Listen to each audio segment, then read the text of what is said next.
Hey guys, Drifter here. Welcome to Battlefield 3 In-Depth. In today's episode, we're going to be going over the M4A1. I thought this would be an excellent weapon to review for the engineer class because it is one of the most commonly used engineer weapons in the entire game, and I'm here to tell you why.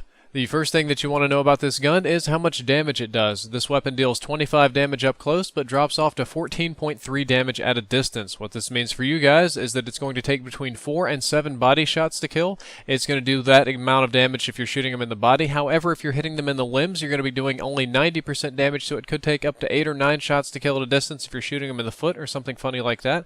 Obviously, close range headshots, that's double damage, so you can drop them in 2 shots very, very quickly. One of the main strengths of the M4A1 is its very high rate of fire. It fires at 800 RPM, which is very high for the class. The only weapons that shoot faster than this are the ACWR and the MTAR-21. It shoots at the exact same speed as the A91. Again, this is very high for the class, which gives this gun a very fast time to kill. The M4A1 has the standard drop range that all the other engineer weapons have. Your bullets are going to start doing less damage at around 8 meters, and they're going to drop off to that very minimum 14.3 damage all the way out at 50 meters. This sounds like a big or important fact, but it's really not, because compared to all the other engineer weapons, it's exactly the same. They all have this exact same range. One thing this weapon does have going for it is very high muzzle velocity. Muzzle velocity is the speed of the bullet as it exits the muzzle of your gun, and what this translates to in Battlefield is overall bullet speed, because your bullets don't slow down over range, so that means you'll need to lead your targets less at range, and the M4A1 does have some potential to be accurate at long range thanks to this very high muzzle velocity. The reload time for this weapon is approximately 2 seconds. That varies a little bit depending on if you have bullets in the chamber or not, but again, this is very common for the class, nothing fancy or special about the reload time.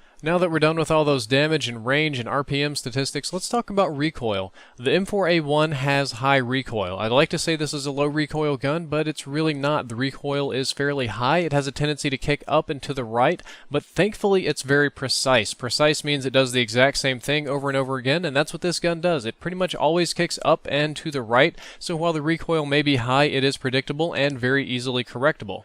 It also has a very high first shot kick multiplier. In Battlefield 3, the first shot that your gun shoots gets extra recoil compared to all the other shots. I'm not exactly sure why they did this, but the M4A1 has a very high first shot kick multiplier, which makes it a very poor candidate to be put in single shot mode. Getting into a little bit of subjectivity here, my personal experiences with this weapon are that it's very effective up to mid-range, but I struggle to use this at long range, and I think most players have the same experience with me because it's a bullet hose and it deals pretty good damage, but at middle range the damage drops off, and just the way the weapon's designed, it doesn't really compete with the light machine guns or assault rifles at long range. However, if you bipod it, if you shoot very carefully, or if you're just a very accurate individual, you can use it at long range, but it's really just not designed to be a long range style weapon. Also of note, this weapon has pretty good hipfire spread. Most of the engineer weapons are kind of like that. Some of them have excellent hipfire spread, but none of them have really bad hipfire spread except for the Scar H, and since engineers tend to get down and dirty, this is a good gun to spray from the hip with. My recommended attachments for this weapon are foregrip and heavy barrel. It has a little bit of side-to-side recoil, and it especially has a tendency to kick to the right. When you put the foregrip on there,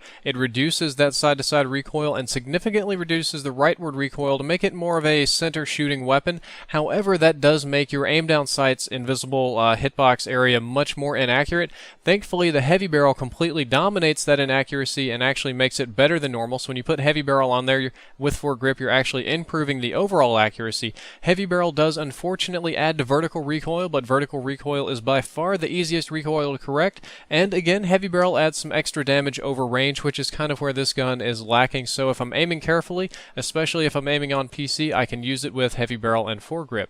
An alternate attachment route is to kind of use it like the M16 and put a bipod and a flash suppressor on there if you only want ultimate accuracy. Totally acceptable to use it that way too. Well guys, that's all for the review part of this episode, but I've got a little bit at the end that you're going to want to listen to because this has to do with the future of Battlefield 3 In-Depth and where you can find another episode that also got uploaded today. Hint, it's not on this channel. I'm going to be moving the bulk of Battlefield 3 In-Depth off of this channel.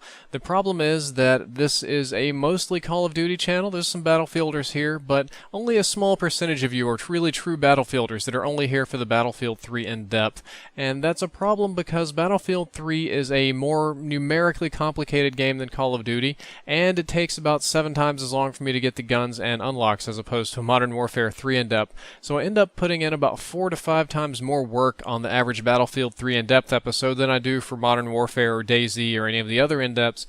And the most unfortunate thing is that there's only a small percentage of you guys that are really like hardcore battle fans, that are really Battlefield fans, that are really like energized and you want to see it. So what I'm going to do is I'm going to put the content where the people can see it, and right now the youtube.com/videogames channel is in a big hurt for Battlefield content, and they really want Battlefield content, so I'm going to move the bulk of Battlefield 3 in-depth over to their channel and kind of experiment with it there and see if they have a good receptive audience for Battlefield 3 in-depth. Hopefully through that channel I can build up some more people here and post more regularly on my channel. I'm not abandoning Battlefield, I'm not trashing Battlefield or anything like that.